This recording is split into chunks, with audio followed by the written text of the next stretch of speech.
Jack? Yeah, she thought she was being sneaky, but what she didn't know was that I had learned about all of this from a colleague of hers who was disgusted by what was happening. I made my plans and got ready. Fortunately, I had time to manage the anger and prepare for what was about to unfold. It would all kick off tonight right after dinner. Kayla, tonight. Then Mary, my friend, inquired, "Yeah, I'm finally going to do it. I'll wait until after dinner, hand him a beer, and then I'll fill you in on what happens." I replied, "Just remember to stay strong. He won't like it, but you have to remain firm." "I'll keep that in mind. Just as we discussed, he doesn't have a choice. This is how it's going to be. And if he truly loves me, he'll let me do this for my happiness. That's right. Just be prepared for him to yell and scream. He'll resist, but eventually he'll come to his senses and accept the new reality. It's crucial that you stay calm but firm. Let him have his tantrum, and then he'll realize that you're in charge." That's right. Besides, as far as he knows, this will only be temporary. Once he accepts it, he'll start to enjoy it. Then it'll just keep going. Aren't you sure about all this? Jack can be very stubborn. Look, Kayla, Jack loves you more than anything in the world. Sure, you'll get angry, but when he calms down, he'll realize that he loves you so much that he'll do anything to make you happy. Even that. Okay, I think you're the expert. Trust me, it took me messing up 2 marriages to figure it all out. But I perfected the method on my 3rd marriage. You've met my current husband. He is now completely under my control. He even stands next to the bed when I'm with someone else. I also sometimes have him clean up afterward. A month from now, another Jack will get in line as well. Then you can be assured of the security of your marriage to Jack, as well as the pleasure of several other men. I finished the day and went home to cook Jack his favorite dinner. When Jack came home, he greeted me with the words "I love you" and kissed me on the cheek as usual. Despite my best efforts, I was still nervous. This was going to be a significant step and change in our marriage, but it was all worth it. Mary had been telling me about her feminine marriage ministry for quite some time now. I have personally seen it work for her and her husband.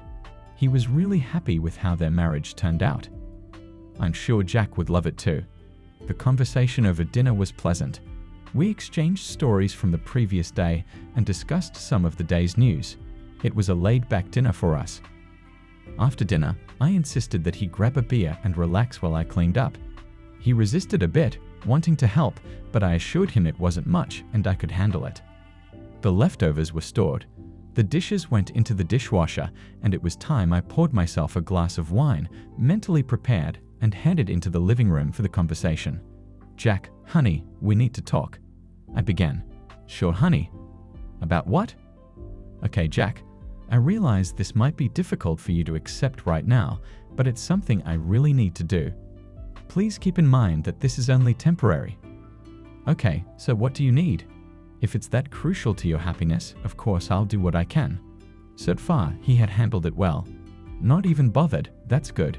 We've discussed having kids, and I'm almost ready for that. But there are a couple of other things I need to do first. It should take a couple of months at most.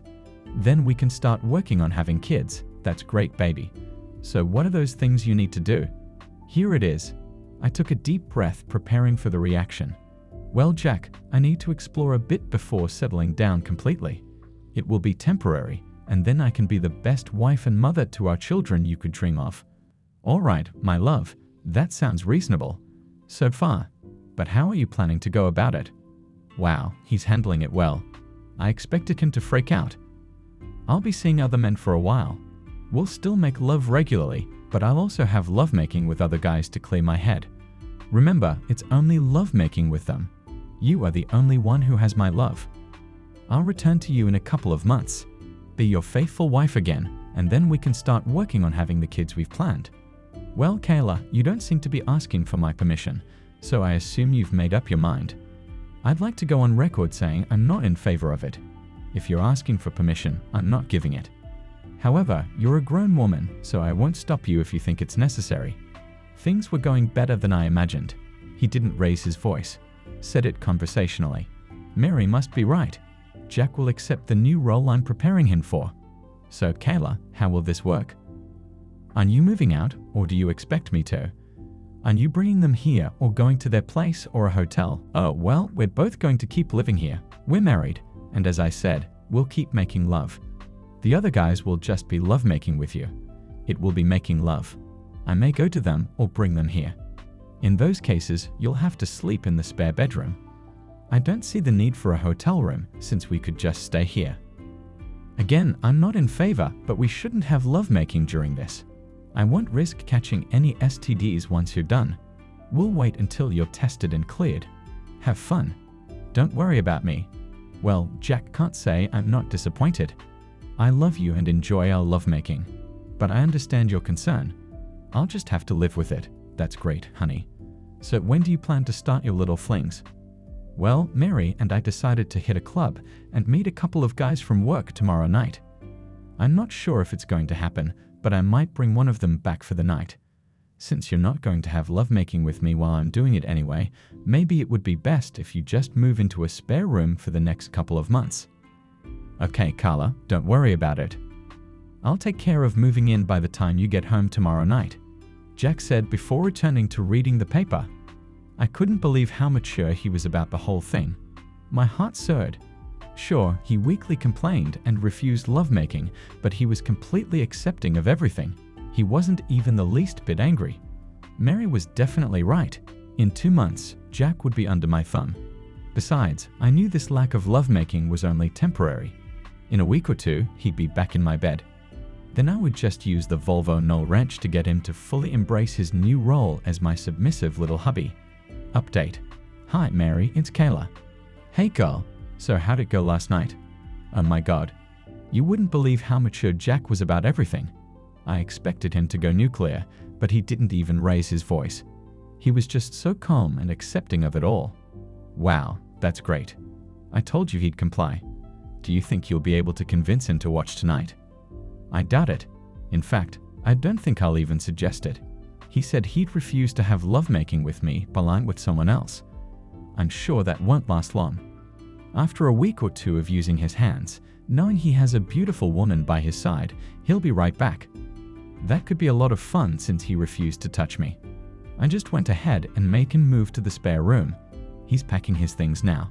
He promised me that he would completely move out of the owner's bedroom before I came home tonight. Huh. I love that you changed the name from master bedroom to owner's bedroom. I'm going to have to start doing that myself. Oh, definitely. Anyway, I should probably get ready. I'll meet you at the club.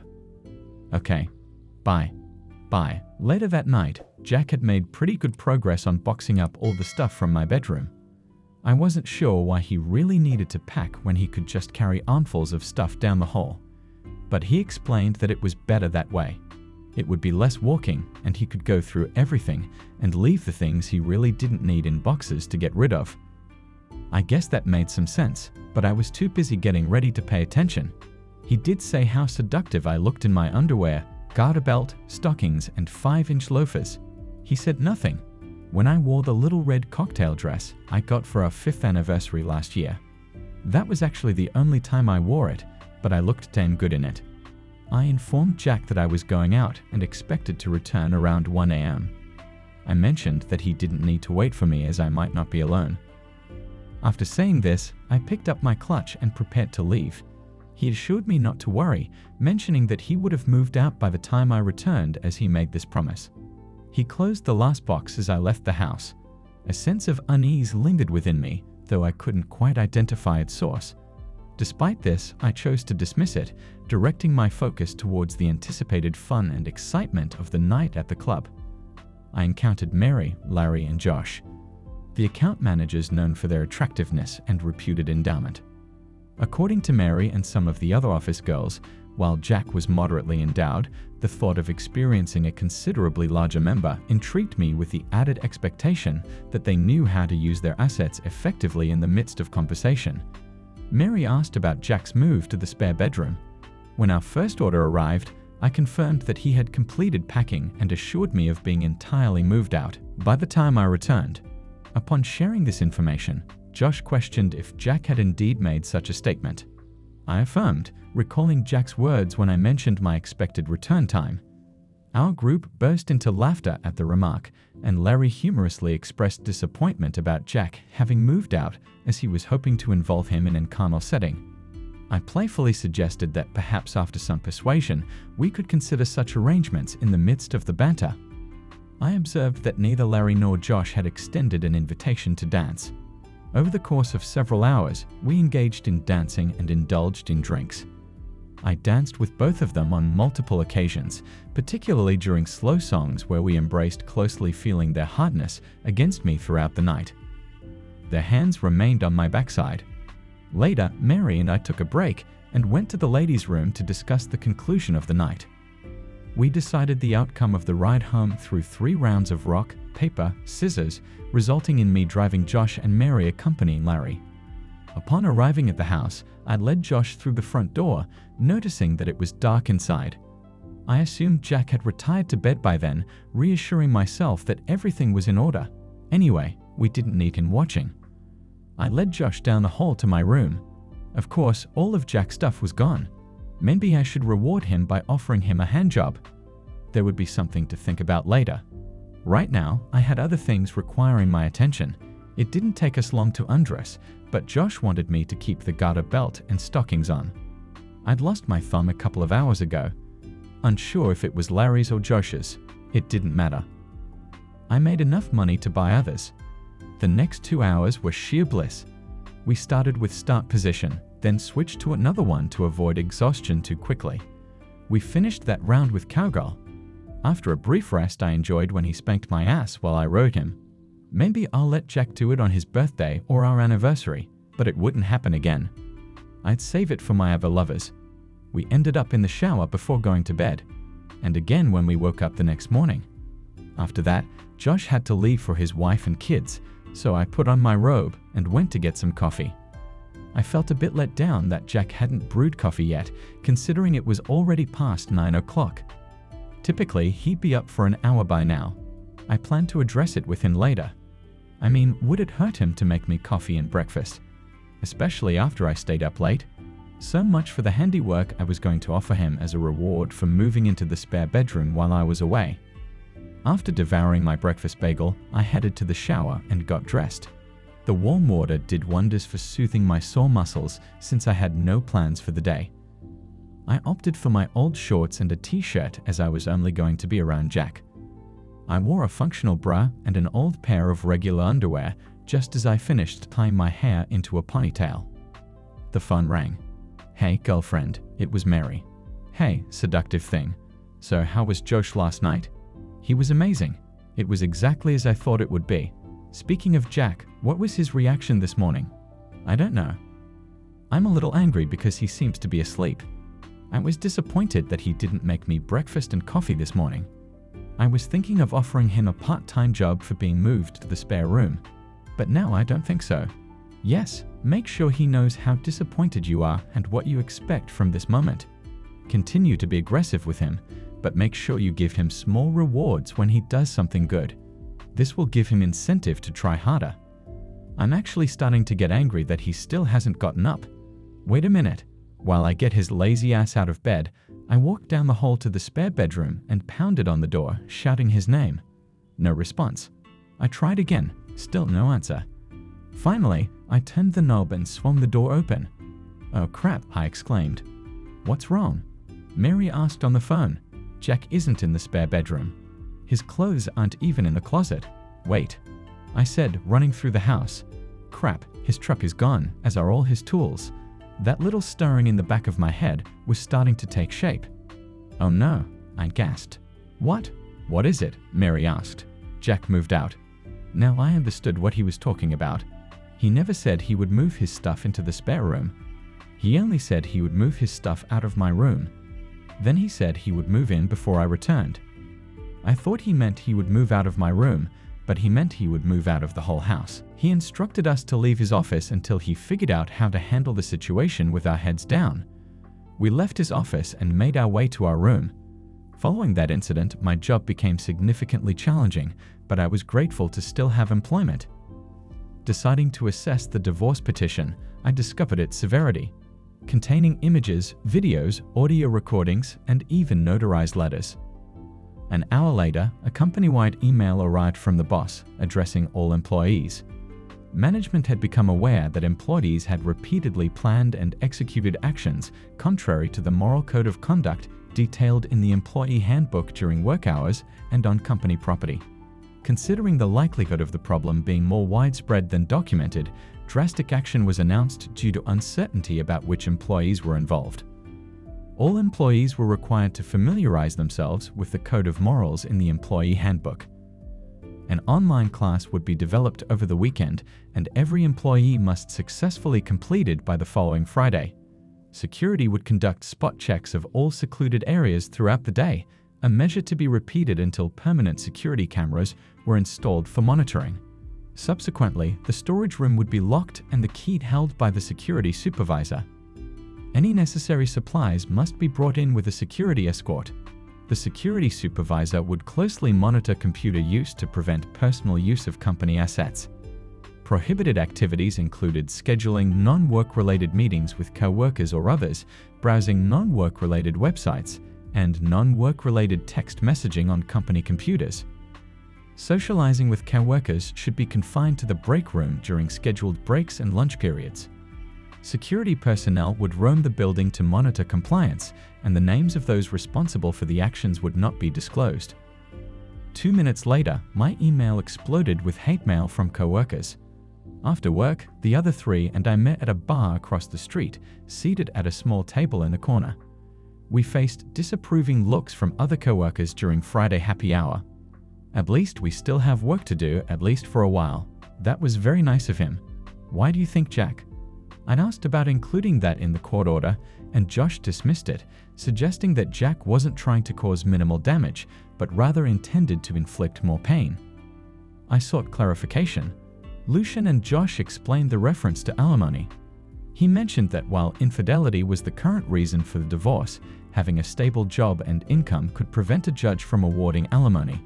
He cautioned against the risk of not finding another job if laid off, potentially convincing a sympathetic judge to provide financial assistance. The advice was to stay at the job until the divorce was final. Larry raised a scenario after the divorce, suggesting that if all four of us were laid off, there could be no alimony and no job. Josh responded that in such a case, he would resign on Monday. Larry made a joking comment about being a natural blonde, implying that resigning voluntarily could have legal repercussions. He explained that resigning after filing for divorce might be perceived as an attempt to receive support from the ex-spouse, and it could lead to negative judgments from a judge. The recommended course of action was to hold on to the job and save money. Josh expressed concern about his and my situation, emphasizing that their wives might receive alimony and child support due to having children. He pondered the challenges they would face if laid off. Considering that alimony and child support were determined based on income at the time of the divorce, the situation sounded far from promising. Realizing the potential consequences, I felt the need to talk to Jack and attempt to resolve our issues. Despite wanting to assist my friends, the thought of losing my husband made me reconsider my priorities in a moment of self-reflection. I questioned my initial intentions and concluded that if I needed to prioritize my marriage over my friendships, I would do whatever it took to save it. I swiftly retrieved my cell phone and encountered a message stating that the number I dialed did not accept calls from my number. Frustrated, I requested Mary's phone, explaining that Jack had blocked my number and I needed to discuss the storm issue with him. After attempting to call him on Mary's phone and receiving the same message, it became evident that he had also blocked her number. When suggested to try Larry's phone, I hesitated, expressing concern about the potential consequences of calling my husband from one of my friend's phones. Crap. I need to call him and find out where he's gone. No, this is wrong. It sends him a message of weakness. You have to stay strong. Don't contact him. Let him contact you. Trust me. Right now, he's just having a little tantrum. In a couple of days, he'll come crawling back to you. This is actually a very good thing. Now you have a reason to punish him and make him beg to do something for you to let him come back. It speeds up the process. I bet you could even let Josh or Larry knock you up and make Jack raise the baby. Are you sure about that? I'm sure. Look what my husband does for me. Well, I have to admit, you've been right so far. Of course I am. Oh, and Larry wants to meet you in the supply closet at work for an hour on Monday. Can we really get away with that? Sure. At least half the girls are doing it. It's so bad. I have to do it on a schedule. I'll email you the meeting time. Just put it down as an appointment somewhere else. Don't worry about it. The boss never goes there. And everyone who needs something there knows to ask me before going to get something. We continued our conversation for a bit longer before ending the call. I must confess I felt a bit uneasy about Jack's move, despite my actions. I genuinely love him and envision spending my life with him. Mary's portrayal of a feminine lifestyle sounded appealing, offering me the opportunity to explore various men. Eventually, I plan to give up other relationships, but Jack will remain my devoted and submissive spouse. Perhaps in a few years I can negotiate with Jack to let me tie him down in exchange for ceasing involvement with other men. Of course, this will only happen when I'm ready to give it up. And he doesn't need to know that. Yes. I could use binding as a condition for his return. I'd need to consider that regardless. I needed to recover from the previous night and brace myself for a demanding day at work tomorrow. I shrugged it off, prepared a simple dinner, enjoyed a glass of wine, and went to bed. Throughout the week, there was no word from Jack. Mary assured me it wasn't entirely unexpected and predicted he would contact me soon. The longer he stayed away, the more conditions I could establish for his return. This week I'd been meeting Larry, Josh, and a couple of other attractive guys in the pantry every day, with a double-team session with Larry and Josh scheduled for this afternoon on Friday morning. During our break around the coffee machine, Larry, Josh, Mary, and I engaged in conversation. Suddenly, a professionally dressed woman approached and inquired if we were Kayla Adams, Mary Morgan, Josh Johnson, and Larry Jones. After introducing ourselves, she handed each of us an envelope and quickly took pictures with a small digital camera. She mentioned that we had all been served and then headed towards our boss's office. I called after her, asking what it was about, and she responded in a sweet southern voice that she was paid to distribute them as a joke, not to read them. She entered the boss's office without knocking. Less than a minute later, she cheerfully left the building, wishing us a good day. Simultaneously, we opened our envelopes, discovering divorce papers, citing spousal cheating as the reason. I was frozen in shock. Josh and Larry's phones rang shortly after their wives having received proof of their infidelity. Their belongings were about to be tossed out, and they were to take turns sleeping. Divorce papers were imminent. Our boss's voice boomed from the office, expressing frustration. He suddenly appeared in the doorway, yelling loudly enough for the entire office to hear. He called for Adams, Morgan, Johnson, and Jones to come into his office immediately. A sense of foreboding settled over me as we walked past him with bowed heads and entered his office, the door slamming behind us. Once inside, he conveyed his discontent, emphasizing that the situation was beyond just bad. He demanded an explanation while waving a manila envelope, but none of us dared to speak. He proceeded to inform us that the company was facing a lawsuit for not adhering to the moral code outlined in our employee handbook. He questioned whether any of us could fathom the reason behind such legal action. Once again, we found ourselves unable to respond. He took it upon himself to explain the situation, stating that the lawsuit revolved around allegations against Mrs. Adams, Mr. Jones, and Mr. Johnson for inappropriate conduct. While Mrs. Jones Morgan was accused of transforming the storage room into a company brothel, he challenged us to deny these allegations and questioned if any of these incidents occurred during business hours or on company property. With no response from us, he expressed frustration and criticized our actions, stating that the court order prevented him from firing us until the case was settled. Acknowledging the difficulty in reaching him by phone, I felt a sense of panic, considering that Jack had likely blocked my home and work phones as well. Realizing that talking on the phone might not be effective, I decided to seek him out in person. The urgency to find him and address the situation face-to-face took precedence over any concerns about societal expectations for women in marriage. Reflecting on the changes in my perspective, I recognized that just that morning I had entertained thoughts of making Jack beg and grovel to come home. Now the tables had turned, and I found myself uncertain of the roles we would play in the resolution of our situation. I picked up my phone and started going through my contacts. Sure enough, at least one of his friends knows where I can find him. Spoiler, none of our mutual friends knew anything. Well, that wasn't exactly true. None of the previous mutual friends who remained friends with me knew anything. The numerous mutual friends who now hated me knew enough. Unfortunately, while they had no reservations about letting me know they knew where I could find him, they defiantly refused to reveal that information to me. I was met with laughter when I asked if they'd give him a message from me. I had just dejectedly finished my last call and fourth drink. That's when Josh showed his intelligence. Yes, it was said sarcastically. Maybe it was just my mood or the result of the differences between how a woman thinks and how a man thinks. Perhaps some of you will think that what Josh suggested was really brilliant.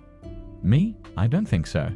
Well, Josh began, since our lives are already messed up, why don't we go to Kayla's and spend the whole night as a foursome? We've already been carnal, so we can take advantage of that and have a night of passion. He thought that was sound logic. Maybe to him, but I just received a big dose of common sense. Of course, if there's nothing left to lose, there might be something to think about. Personally, I think Jack and I still have a tiny chance. That tiny chance would evaporate faster than a drop of water on the surface of the sun. If I took everyone into the house and had a late-night gathering with them, I politely declined and offered to let Mary take them home. I had a husband I was trying to get back. I tried everything to find Jack on weekends. I drove around motel parking lots for hours looking for his truck. I drove past all his friends' houses at different times to see if his truck was there. I even tried to follow his best friend. When I saw him leaving his house, hoping he would go to where Jack was, it was all in vain. Monday morning, I camped across the street from his work. Everyone came in, but Jack never showed up. I waited another hour. Still nothing. Even though I was already late for work, I didn't care. Screw it. They weren't going to fire me right now anyway. And I'd still get fired after the settlement. But that didn't matter. I got out of the car and headed for the office. I saw that the door to Jack's office was closed, so I asked the receptionist if Jack was here. She told me he was gone for 2 weeks. Crap. The boss threw me an angry look when I walked in 2 hours late. I didn't care. All the phones I could have used are blocked. His friends refused to help. I can't even get a message to him at work. I have no idea where he is, so I can't show up on his doorstep. Mail is not an option because I have no idea where to send it. What are my options? Email. He always checks. Email. I just have to hope he doesn't block my emails. No problem with attempting, Jack. No excuses. Won't waste time trying to provide one. I've contracted the fool's disease. My decision. Not blaming Mary. It was wonderful hearing her talk about women's marriage. No idea why. I thought there was a chance you'd accept. Should have known better. Sorry for needing a wake-up call, but now I'm awake. I want you to know I'm deeply embarrassed and regret my actions. I understand. You may not accept it. Jack, despite my recent actions, I truly love you completely. You did nothing wrong. It was me being an incredible idiot and selfish. Jack, my love, even though I don't deserve it, I beg you to forgive me. I need to come back, and I'm willing to give you anything. I realized the foolishness of trying to create film, but I'd be thrilled to be part of my life. Yes, Jack. I'm giving you my soul, and you're just giving me orders. I'll literally do anything to get back to where I belong with you. I know the definition of anything. Please, Jack. I'm offering you anything. Despite no interest in women, I do things for you. Serve you and friends at a Super Bowl party and only a garter belt, stockings, and high heels. If it brings me back to you. If you want me in a certain way, tell me to bend over the nearest chair, regardless of who's watching. Spank my spine cheeks with a leather belt. Tell me when and where I'll bring the belt. No reason to trust me, but I'll put on a chastity belt and give you the keys as a condition for my return. Had blood drawn for an STD test results in a couple of days. Tell me where to send them and I'll get them to you. Jack, no matter what happens, you're the best person I've known. I know you'd never intentionally hurt me, even though I probably deserve it. I accept it all.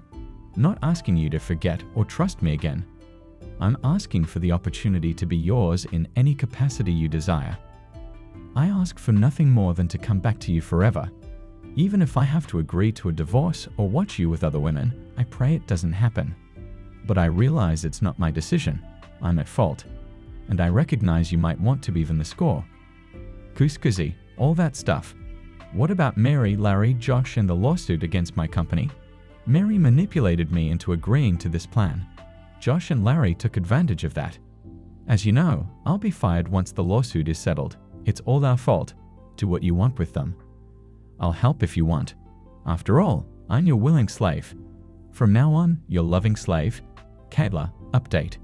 Fortunately, Jack hasn't blocked my email yet.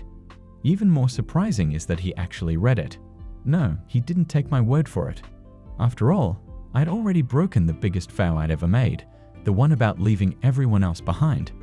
Since I'd broken that promise, what could make him think I wouldn't break any other promises? All I could do was prove it to him, one action at a time. 2 years had passed since I sent that letter. Josh and Larry faced challenges in their divorces, and all 4 of us were terminated the day after the lawsuit against the company was settled. Eventually, Josh and Larry found lower-paying jobs and moved into a small apartment in a rough neighborhood. Their social lives suffered and their ex-wives turned the kids against them. I realized both women are now in better relationships. Now it's my turn. Currently, I'm kneeling, undressed beside the bed, wearing a chastity belt while Jack finishes. This is my penance. I detailed all of this in a letter. Yes, Jack wanted to test me to see if I would honor those words. If I want him back, I don't have much choice. It was a tough 6 months, but eventually he eased up a bit. He still makes me do it sometimes, like now. But it's improved. Now he only brings other women home once every 2 months. After getting fired, I stopped working. Jack got a promotion, and we managed just fine without my income. I stay home taking care of our 2-year-old twins. I'm undressed most of the time though. Jack recently said I need to start wearing clothes at home soon. The kids are getting old enough that it feels weird otherwise. Right now, I only wear clothes when leaving the house or when we have guests. I still answer the door undressed for deliveries. I underwent laser hair removal, so I have a permanent landing strip over my genitals. This makes it impossible to hide my Jack tattoo on the right side of the band and Jack tattoo on the left side. Every week, Jack updates the 5 red stripes on my buttocks with a leather strap. Right after the 5th stroke, he removes my plug and engages me back fully as I lean over the couch. I'm not perfect. Sometimes there are more stripes on my buttocks or chest when I mess up. But I genuinely enjoy it. Who knew the sting of a strap-on could cause a bond? Very well, she's still married. True, she got fired as well. But no one anticipated her facing any significant consequences. Her husband seemed entirely submissive to her whims. She'd easily find another job, and life would continue for her. Life isn't always fair, right? Actually, it is. Harold wasn't the submissive loser. Everyone believed. Once he gathered evidence, he got furious. I thought I had a tough 6 months, but compared to hers, it was a walk in the park. Deciding he had punished her adequately, he served her with divorce papers while putting Mary through hell. He quietly liquidated all their assets and safeguarded them. He gave her the house after refinancing it and taking all the equity, then vanished. She lost the house and all the money disappeared. She found another job, but for half the salary she used to earn. She also has a tarnished reputation, but is not dating presently. With another month of antibiotics ahead, you might be wondering why I endure this, or laughing at my deserved fate. If you're upset because Jack didn't leave me stranded, I thank God every day. He didn't, though I deserved it. I endure it because I can't fathom being without the love of my life. Yes, Jack whips and humiliates me, but he still loves me. He has other women, but never without me. I can leave any time. And Jack showed me divorce papers where he'd be fair. I declined the offer. He's an excellent father, lover, and husband. I don't need anything else. I got so caught up in the idea of women's marriage that I lost sight of what truly matters. Instead of being content in an equal relationship, I became subservient to my husband. It wasn't intended, but I'm content.